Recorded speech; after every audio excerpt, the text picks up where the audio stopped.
Welcome to Saturday Morning Meeting for Suppliers, presented by 8th and Walton, the premier destination for supplier development, and sponsored in part by Dun & Bradstreet Credibility Corp., the leading provider of credit and credibility solutions for businesses. I'm Andy Shook, and thank you for joining us. Whether you heard it live in Bud Walton Arena, saw it streaming, watched a webcast, or read about it in any number of news sources, I'm betting you know what transpired at Walmart's 2015 shareholders meeting. In today's show, we'll give you another view. In fact, we'll give you several. Our guests examine three key themes of this year's meeting: Walmart associates, omni-channel and technology's impact on it, and global responsibility. Their comments are insightful, stimulating, and even amusing. They'll get you thinking, and they might even get you talking to yourself. But if you really want to be heard, send us a tweet or a text. Now, let's hear from retail thought leaders about the 2015 Walmart shareholders meeting.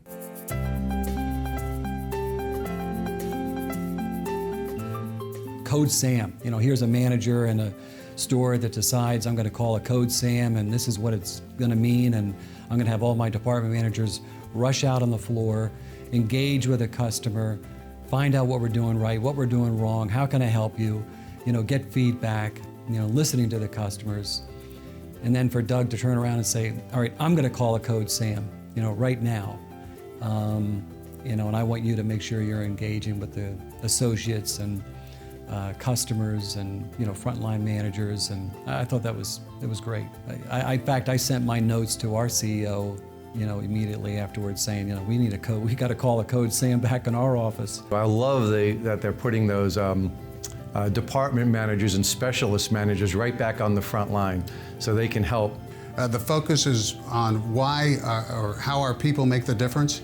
And Walmart reinstating that on the associates' name badges, I think really sends a clear message about what they're trying to accomplish. And it really speaks to what this meeting's about.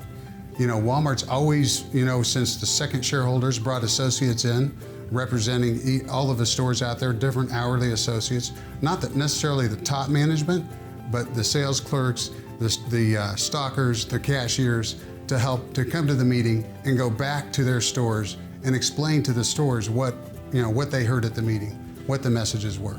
It's really a lot of teams of 20 people at a time. It's a 20 group. They're moving through the store like Navy SEALs. The Walmart associates are definitely reacting very positively to the messages coming from our executives. They realize that they are seen as number one, as key.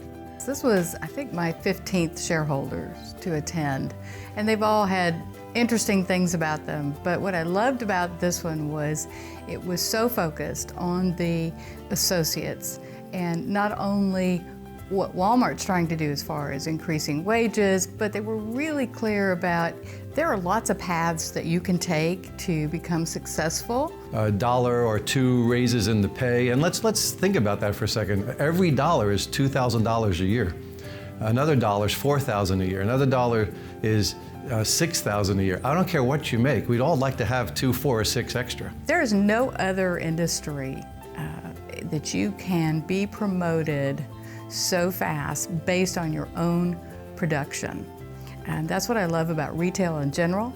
Walmart being the world's largest retailer, wow, your opportunities are phenomenal. Not only can I grow in the store, oh, by the way, you can be the CEO of the company. We'll make things simpler, but no more simpler than they need to be, so everybody at the front line can execute it. When you think about the investment that Walmart's made bringing all these associates into the shareholders meeting, in particular the people in international from all over the world, it really is impressive, and I don't know anyone else that does it.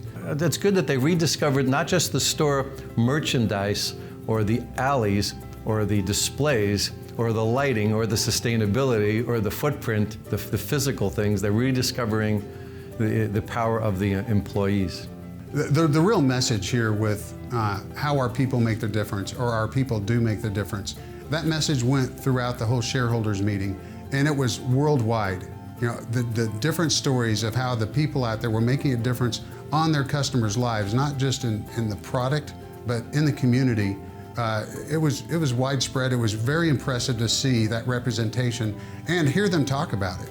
So, Walmart's here to make everyone's lives better, They're doing that globally. They're doing that worldwide. I love the fact that Mr. Foreign has visited over 100 stores, just popped in, went right to the front line. That's as he should. He went right to the front and visited the stores, and he's probably got a good feel and a good taste. I think he wants to get the smell of the place. Doug made it very clear in his message that one of our core competencies, Walmart's core competencies, is supply chain and technology, and people talk about that all the time. But he wanted to make it clear it was the people that really drove those things that made it happen. It's really not about the process, it's about the people in the process.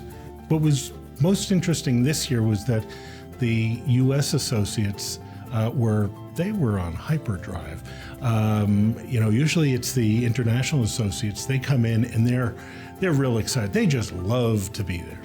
The U.S. associates have always typically been a little bit more reserved because they're in their home country. But this year, they were just as excited, if not more excited, than the international associates, because there's a lot going on in Walmart US. There's a renaissance of culture going on in our company right now. Walmart Radio, when I was out in the stores, it was something that we all listened to in the morning. The stockers in particular, in the morning stocking the shelves, it was their connection to Walmart, and they really look forward to hearing from Terry Berry. He was probably as famous or more famous than anyone else in the Walmart leadership out there. When they came to the shareholders meeting, everyone looked for Terry Berry. So that was an important connection for the group. It's great to see Walmart bringing that back. They are on the front lines. They are in the trenches. They are leading the charge to, all right, you can call this corny, but they are leading the charge to bring everyday low prices to our customers. If you treat your people right, they're going to treat the customer right, and the customers will come back.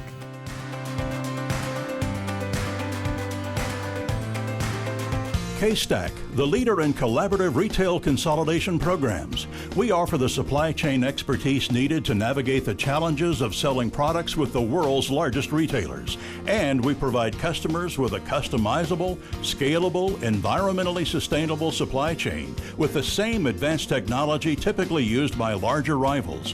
By leveling the playing field, K-Stack lowers distribution costs and increases overall margins. K-Stack, retail logistics is what we do.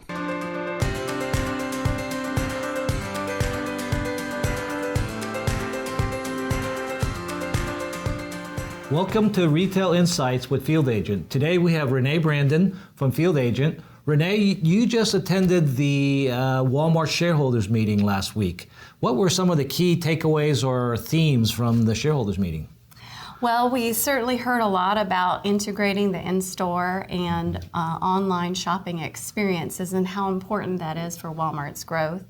We also heard a lot about the importance of personal service from the associates, an emphasis on freshness and small formats for Walmart. That's great. I know you've done some research in the omni-channel shopper, and you've got some insights about why people shop Walmart.com. Would you share that with us? Sure. We did a recent study. We did a diary study where we followed people partnering with the Path to Purchase Institute. For 10 days, we tracked all of their retailer site visits, and one of the key sites that we measured was Walmart.com.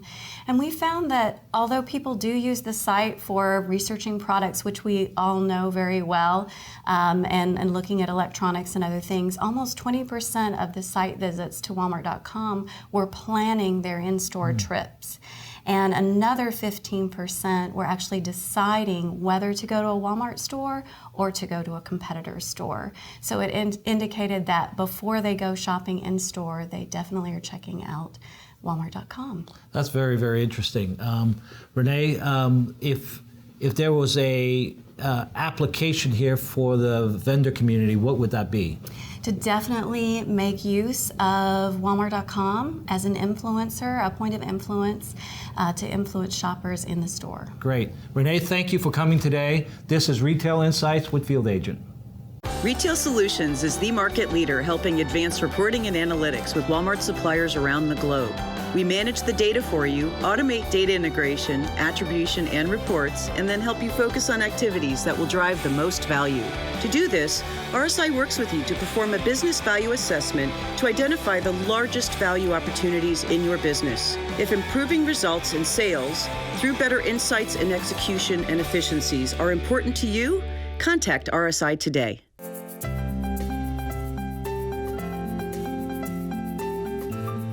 I think if you think about shopper marketing, it's been in a constant state of evolution.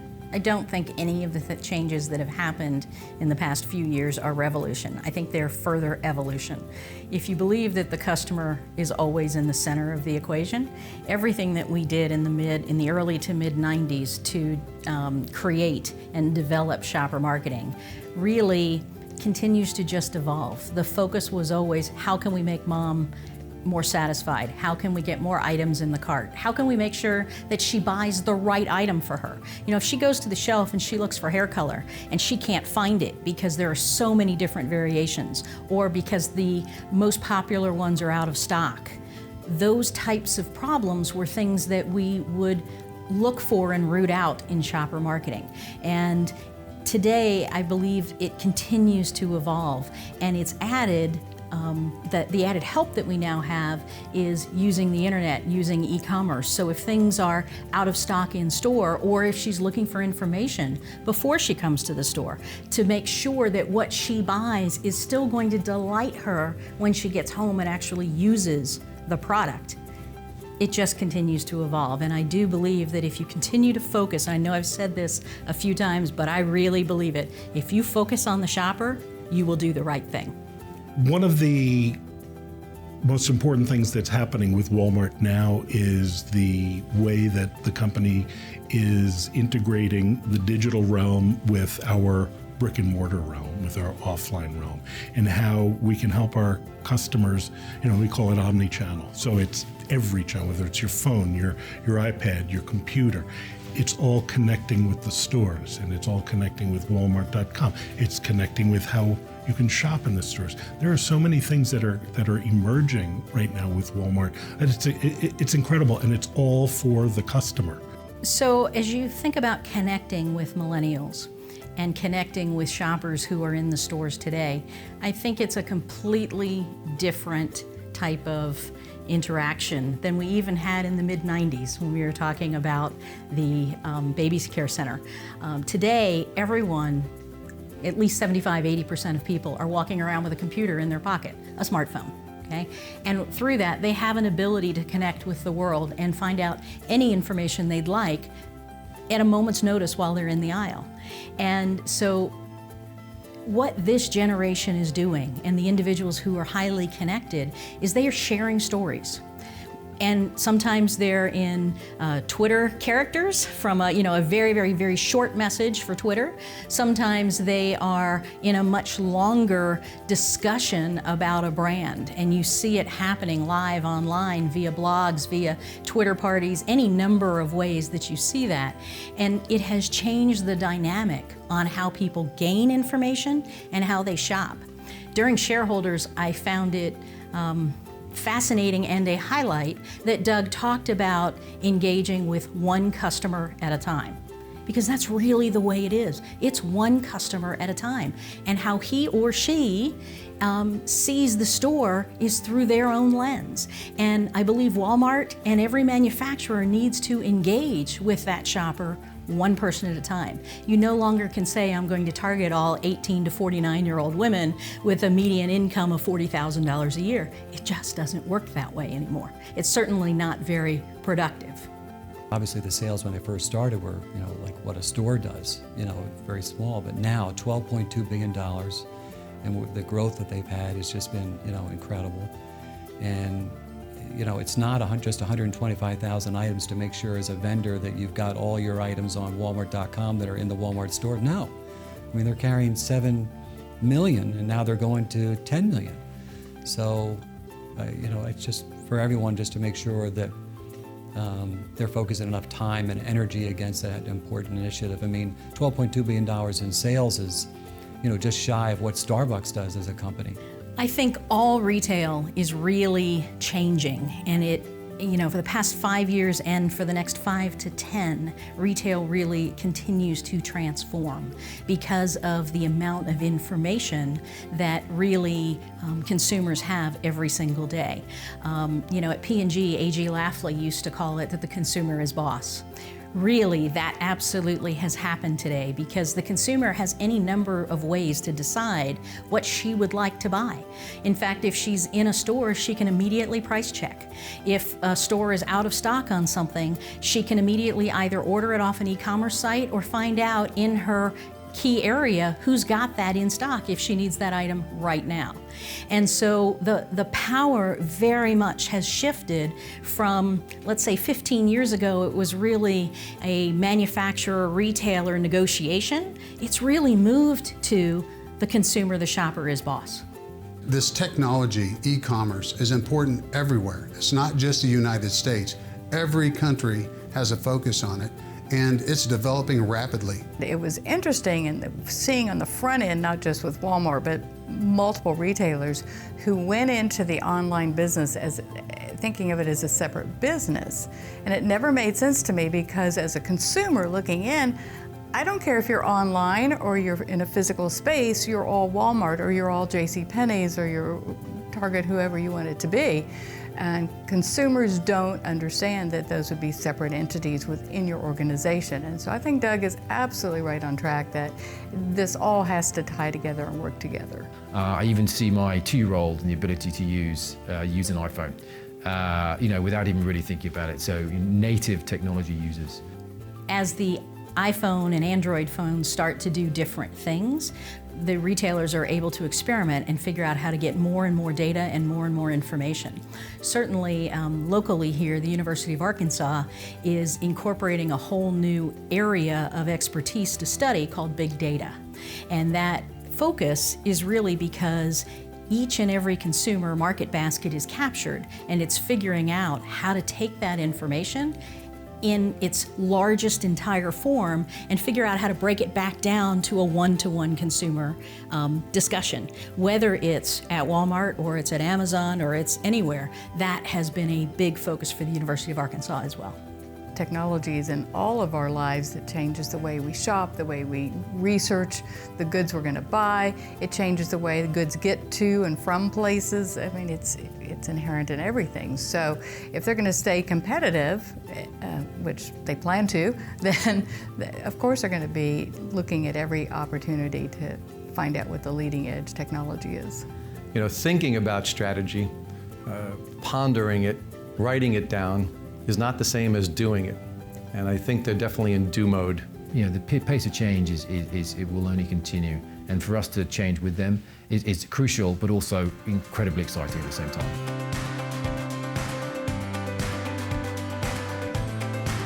Introducing MV Retail, the smart device-driven team management software.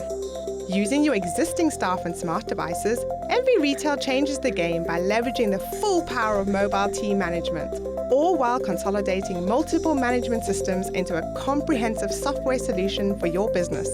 Whether you are a selling, merchandising, training or service organization, MV Retail has you covered, so don't delay. Contact MV Retail today to set up a free trial.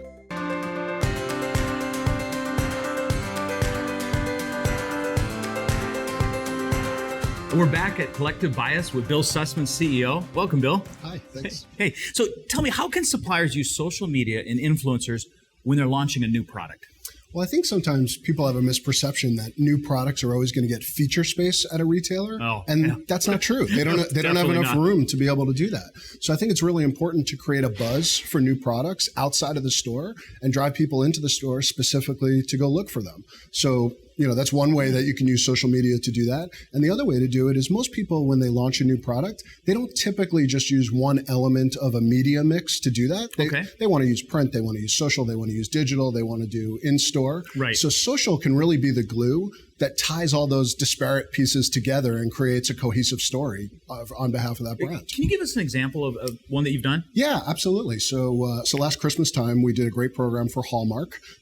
They had created great new items around the holiday time frame, and their goal was to take customers who would typically buy those more upscale stocking stuffers and ornament kind of items, and they would buy them at a specialty store. They wanted to drive them into Walmart. So we used our community of social influencers to create amazing pieces of content that talked about the quality of those particular items, and it talked about the lots of different ways that they could use those items. Now, what are some of the platforms that you're doing this on? Are you doing it within Walmart.com and within the... We do use Walmart.com a little bit and drive traffic to the brand pages that are on Walmart.com.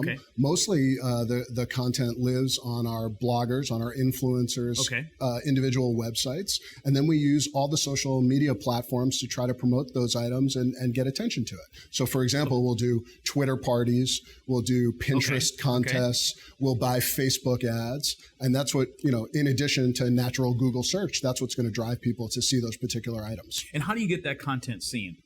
Yeah, so we find the best pieces of content that our influencers create, and we distribute that content using all those different social media platforms that I talked about. Wow, and the end result for someone like Hallmark is, they make a $100,000 investment in a program, and we can get them what would normally cost them, $300,000 to $400,000 to go buy that paid media somewhere else. Well, Bill, thank you so much for coming in today. We really appreciate it. Thanks for having me.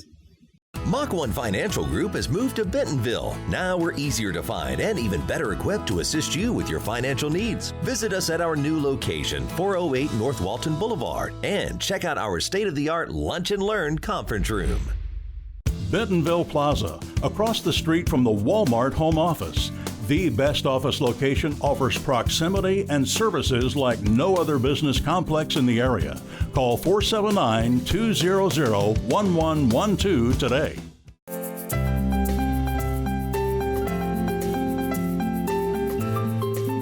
You want the company that you deal with to be a good partner to the world. The sustainability initiative, it got on everyone's focus and everyone's attention, and today it's just really a part of our everyday, our everyday business. I mean, we think about that, and it's not like, it's a one-off. He's a good storyteller, and he was there at the beginning, so he has lots of stories to tribal knowledge to say, this is what integrity looked like, and those are evergreen. Talk about sustainable. Integrity is an evergreen characteristic. Technology may change, what a store looks like may change, but integrity always looks like integrity. And Doug is one of those individuals who listens well to the people who are around him, as well as to suppliers. He has always been very gracious with his time, and I am quite certain that he will be successful in anything that he does. It certainly is much more difficult as the Fortune 1 because everyone looks at you. Everyone wants to know what's going on and analyzes every movement. I believe, though, that Walmart will continue to thrive under Doug. I think Macmillan has really high expectations across the board in the company. The phrase you talked about, doing the right thing, it resonates very strongly. Not only across my company, but I'm sure across the majority of the supplier base. And it makes working with Walmart all the more of a pleasure, to be frank. I think Doug and Mr. Foran are trying to do is really gain the trust. I think the key word is trust. Trust is the currency more than the dollar. Here's a very clear, consistent message in my mind. Where he talks, as we've said, about talking about sustainability, and how important that is to him personally, but also for the company. Integrity, understanding and appreciating how we're going to serve our customers better. These are kind of core messages that he keeps on coming back to. And it says to me, and I think it says to many, that the values which he is trying to instill or continue to instill within the company that he leads are very much at the heart of his leadership. And that shines through very clearly. I think a couple years ago for the 50th anniversary, you had Facebook come in, and they had their top executives with Mark Zuckerberg and the rest of the group spend an entire week, shadowing and sitting in on meetings with Walmart to understand the culture. Walmart museum has always sort of been ground zero for shareholders.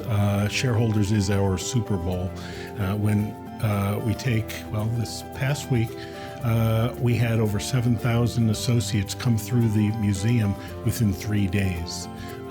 Broken down into International on Tuesday, Sam's Club and Logistics on Wednesday, and then Walmart US comes crowding in on Thursday, and it is one of the most wonderful things you could ever see. First couple of days, it was like pulling teeth to get people to attend. The first one was held at the Coachman Inn down in Little Rock, and there was just a handful of people there, a small hand, by the way. And that's when Sam decided, well, no, let's hold it up in Bentonville, and they started making it a party of sorts. They said, let's make it a celebration. And so they did canoe trips, they did float trips, and had barbecues, and had a fun time. And so fun and celebration has really been part of the shareholders' DNA, shareholders meetings DNA, and this year was no exception. If I go in and I'm having a meeting in China, or I'm in Japan, or I'm in ASDA, or any other country, or Mexico, that meeting room, that culture is the same as it is across the street in Bentonville. And that's what's so amazing. The leadership which Walmart has taken in this space has really been a game changer in the industry. Whether it is the recent announcement on animal welfare, or previous announcements on packaging changes, or sustainability in terms of food, reduction in landfill waste. All of these initiatives, of which there are too many to talk about today, are great signals to the industry and the country as a whole about what we need to do to make sure that the world will be in a good place for our children and our children's children. Mr. Walton did a lot of things for a lot of people, but he was of the mindset that we don't advertise that, we do that because that's the right thing to do. And so a lot of people don't realize that this has been in their DNA from the beginning, and that because they weren't self-promoters from that perspective, it has gotten lost. And a lot of companies get credit for doing a lot of things that are really very small compared to what Walmart actually does. I think we'll look back on that in 25 years from now, and that was a major initiative that's paid off dramatically for the country and the world, frankly.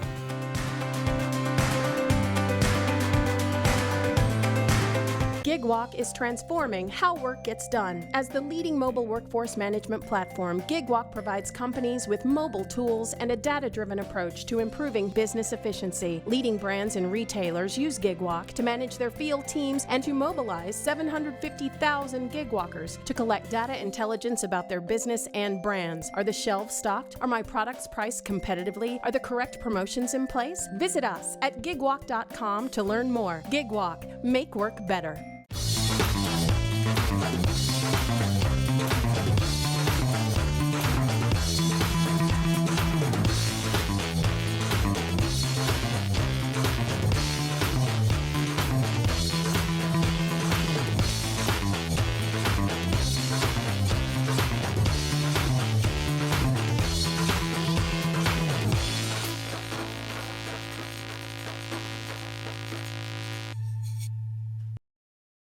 Bentonville Commerce, less than 1 mile from the Walmart home office. You'll love the convenience, amenities, and customized options Bentonville Commerce offers. For more information or a tour, call 479-200-1112 today. The New School, an independent school serving 1-year-olds to grade 8, offering small class sizes and teachers who are committed to academic excellence. Learn more at newschool.org. A special thank you to all of this week's guests for their comments and insights and for taking the time to be with us. Join us next week when we dedicate the entire episode to the Hispanic Shopper. Just like everything coming from 8th and Walton, Saturday morning meeting for suppliers strives to help you become a better partner to Walmart. Thank you for watching.